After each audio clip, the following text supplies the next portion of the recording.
iPhone 13 versus iPhone 13 Pro. Which of the new iPhones should you buy? Apple just took the wraps off of their latest and greatest creation. The iPhone 13 lineup is finally at long last official, but along with all the excitement and all the new features is a big question that you've got to answer. Is it worth it to spend the extra money on the 13 Pro or Pro Max and get those exclusive Pro End features, or should you save your money and get a 13 or 13 mini? Which of the new iPhone 13s is best for you? You've got questions, I've got answers. Let me help you break it all down and tell you about the 5 biggest things you need to know about the iPhone 13 versus the iPhone 13 Pro and figure out which of these new iPhones is really right for you, because you don't want to make a mistake this year. And a big thanks to ButcherBox for sponsoring this video.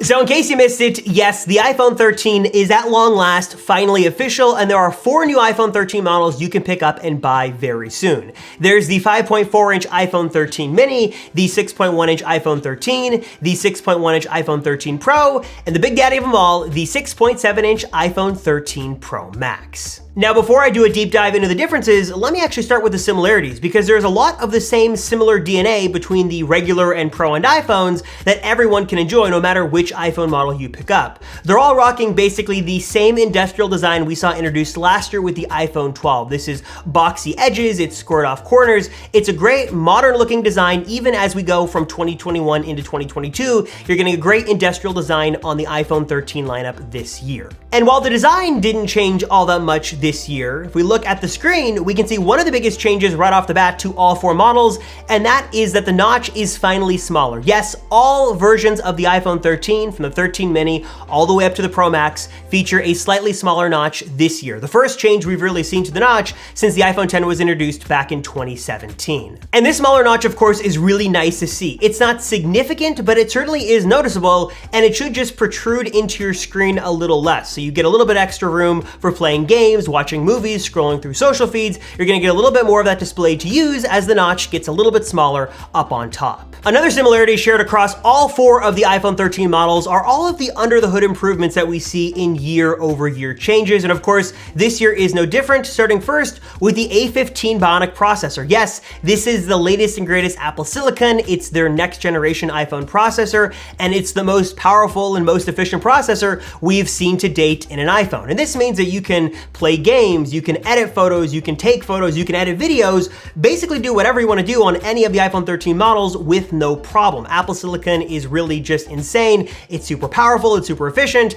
and this phone shouldn't be slowing down anytime soon. You've got a lot of versatility here, and you can basically do whatever you want to do on any of these 4 iPhone 13 models. And larger physical batteries going inside every of the iPhone 13 models this year. So basically the Pro Max should be an even better battery beast, being really efficient with that new processor, and having a physically larger battery inside should give you better battery life. And even, especially important for the smaller 13 mini, you should get better battery life as well with that more efficient chip and the bigger battery. Don't expect any miracles here. The iPhone 12 mini wasn't bad in terms of battery life, but it certainly wasn't great. Hopefully things are a bit better this time around with the iPhone 13 mini and that larger battery and that new Apple silicon chip inside. Now, before I move to the next thing to consider, let me talk for a minute about the iPhone 13 mini, because this phone is shaping up to be a really good buy. You've got a smaller notch, you've got the new A15 Bionic processor inside, so better battery life, better efficiency, more power. This looks like a really great iPhone to buy, and if you are considering the smallest iPhone 13 of the lineup, then the iPhone 13 mini might not be a bad way to go with all the new improvements. The other thing to consider, I just gotta throw this out there, is that this is rumored to be the last year of the mini iPhone. For a number of reasons, Apple is not keeping the mini option around, so if you are thinking about going with the mini iPhone and you want that smaller display, you want the more compact size and compact form factor, then by all means go with the iPhone 13 mini. It certainly seems like a better upgrade over the iPhone 12 mini. Just keep in mind that this is probably the last year Apple is going to offer this mini size, so basically buy one this year or forever hold your peace, because next year things are going to change and the mini is not coming along for the ride. Next up, let's talk display. Now, all iPhone 13 models are packed with beautiful, bright, vibrant OLED displays. Great for watching videos, videos, playing games, scrolling through Twitter, whatever you want to do on your iPhone 13 screen, it's going to be perfect for it. It's going to be great. It's going to look beautiful. It's all good on any iPhone 13 model you decide to pick up. And if you're sort of swayed to the smallest iPhone, the 5.4-inch 13 mini, or the larger 6.7-inch 13 Pro Max, then you have a great display on both phones, and that decision is made a little bit easier on which iPhone 13 you should buy.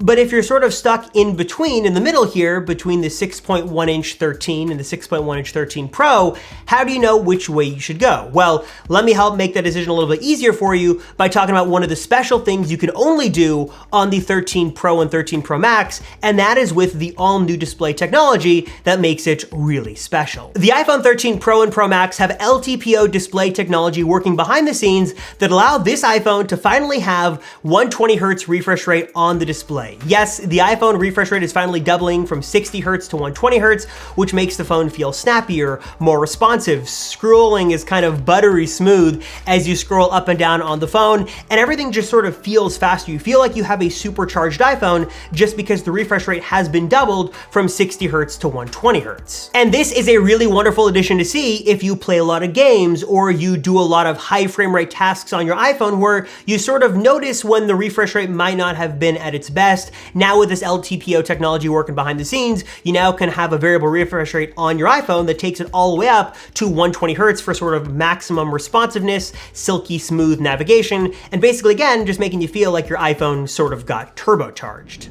Before we continue with more of this iPhone 13 versus iPhone 13 Pro madness, I want to take a quick break and talk to you guys about some of the most delicious meals I've had in a long time, all thanks, of course, to this video sponsor, ButcherBox. Now, if you haven't heard of ButcherBox, I have the honor of introducing you to the best way to get incredibly fresh, high-quality meat delivered to your doorstep in just a couple of clicks. ButcherBox sources from farmers and fishermen who meet the highest standards for quality and allow you to super easily select what kind of box you'd like, either one of their 4 curated options or a custom box you get to pick exactly what you want inside. It's all frozen at the peak of freshness, packed into an eco-friendly 100% recyclable box, and delivered right to your home. And personally, I've gotten to have some incredibly delicious dinners the past few nights thanks to ButcherBox. My wife and I were able to make some delicious beef burgers, we had some amazing pork ribs, and probably my favorite so far, a ribeye steak that, I kid you not, was simply out of this world delicious. I haven't had a steak that good in a long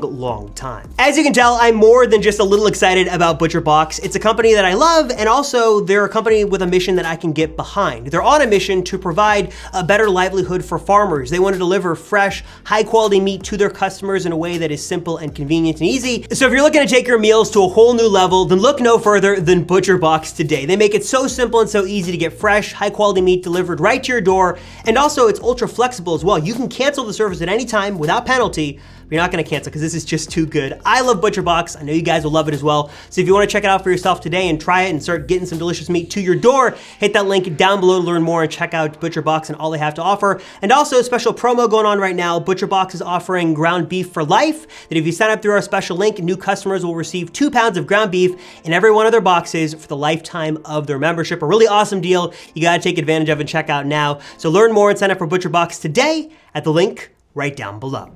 Next up, let's talk cameras. Now, to make it very clear right off the bat, all iPhone 13 models are getting a very impressive, a very versatile, and just a really great camera system across the board. You're gonna take great photos and videos on any iPhone 13 model you decide to pick up, no doubt about it. But this, like many years, is a part where you sort of start to see the big differences between the pro-end iPhones that are more expensive and the relatively more affordable, cheaper iPhone 13 and iPhone 13 mini. And although they're all great camera systems, the pro-end phones do have some exclusive features that you just don't get on the regular 13 and 13 mini that might just make them worth the extra money. Starting first with the 13 or 13 mini, you're now getting a diagonal camera setup instead of the vertically stacked system we've seen in years past. So the rumors were true, and you've now got this diagonal system on the back of the 13 or 13 mini. This, of course, is due to Apple bringing sensor shift stabilization technology down to every iPhone 13 model. So it's no longer just a Pro Max feature, it is now on the 13 and 13 mini this year as well.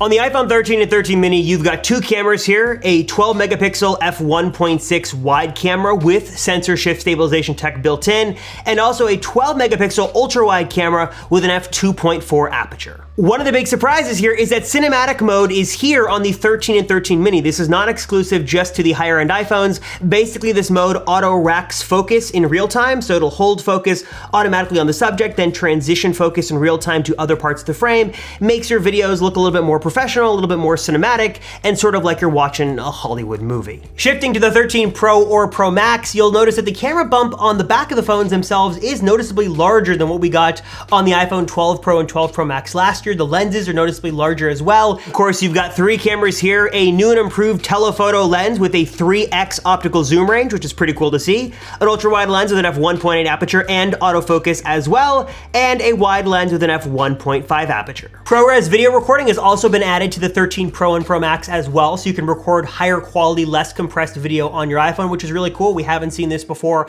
on an iPhone model, so if you're looking to take the best possible video on the iPhone in your pocket, the 13 Pro and Pro Max is going to be the way to go. You also have a macro photography mode here. Of course, that photographic styles mode is here as well. And of course, cinematic video is here on the Pro and Pro Max as well. So now that you know all the big differences with the design and the display sizes, the display technology, all the exclusive features, let's talk price, colors, and availability. How much are these new iPhones going to cost you? What colors do they come in? What storage sizes? And when can you finally get your hands on them? The iPhone 13 and 13 mini are coming in 5 different color options this year. There's a pink, a blue, a midnight, a starlight, and a product red, coming in 128, 256, or 512 gigabytes of capacity, and of course starting at $699 for the mini and $799 for the iPhone 13. And shifting to the 13 Pro and Pro Max, that is coming in graphite, gold, silver, and Sierra blue for $999 or $1099 respectively, and a couple of different capacity options here, 128, 256, 512, and yes, 1 terabyte is here on the 13 Pro and Pro Max. All 4 of the iPhone 13 models will be available for pre-order this Friday, September 17th, and then the phones will start their international rollout and public release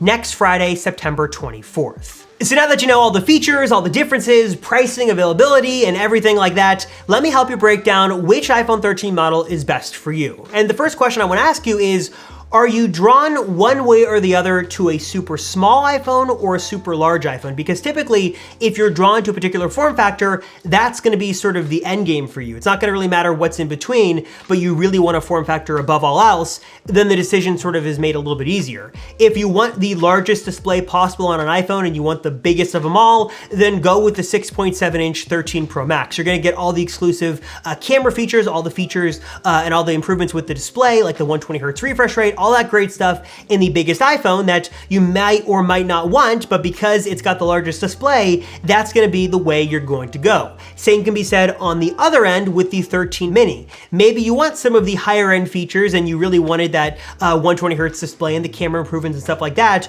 but the smaller form factor is just sort of the most important thing to you. And if you do want a small, compact iPhone that is easy to carry around, it's pocketable, it's portable, then go with the 13 mini. Again, you are missing out on some of those pro-end features, but you're still getting a fantastic camera setup, you're getting a beautiful OLED display, you should be getting better battery life, a smaller notch. A mini iPhone is still not a bad way to go, especially since this year seems like the last year for the mini. I would not recommend skipping the 13 mini, or I wouldn't recommend against it. I'd highly suggest if you want a small iPhone, go with the 13 mini and you won't regret it. But what if you're sort of in between like me, where you don't want the largest iPhone, but you don't want the smallest iPhone, but you want a 6.1-inch display? Should you go iPhone 13 or should you go iPhone 13 Pro? And again, you're getting a great iPhone no matter which way you go here. A new and improved Apple Silicon processor, you're getting the smaller notch, a great design, great cameras, everything here is fantastic, but there is a price difference here to take note of between the 13 and 13 Pro. And I think that if you're really drawn like most years to the camera, if you take a lot of photos and a lot of videos on your iPhone, you want maximum versatility, you really want to use that telephoto lens, then that's only going to be found on the 13 Pro, and that's going to be the way to go. I don't think that the display features here are going to be a big difference maker one way or the other. If you do want a high refresh rate display, then the iPhone 13 Pro might just be the way to go just for that reason. But again, these phones are very similar. They share a lot of the same DNA. And if you are a really big enthusiast of that camera, you're going to use that camera technology a lot, then I think it'd be worth the investment to go with the iPhone 13 Pro or even step up to the iPhone 13 Pro Max. So if you do 13 or 13 mini, you will not be disappointed. Again, no bad choice here on all of the iPhone 13 models this year. So now it is your turn. I want to hear from you guys. What are your thoughts on the iPhone 13 series this year? Are you going iPhone 13 Pro, going iPhone 13 Pro Max, going 13 mini? Are you upgrading the iPhone 13 at all? Let me know in the comments down below which model you're upgrading to and which iPhone you have right now. And also, what are your thoughts on the general event? Are you disappointed we didn't get under display Touch ID? Was the announcement and the event exciting? Was it sort of a letdown, disappointing? What are your thoughts on everything Apple just announced, and what are your thoughts on the new iPhone 13s for 2021? Let me know in the comments down below. And of course, subscribe to the Apple Circle if you haven't already. We will have lots and lots of coverage on all iPhone 13 models launching very soon, and a lot of cool stuff to look forward to. So subscribe if you haven't already. And as always, thank you guys so much for watching. I'm Robert Rosenfeld from the Apple Circle. Thank you very much, and I will see you all in the next one.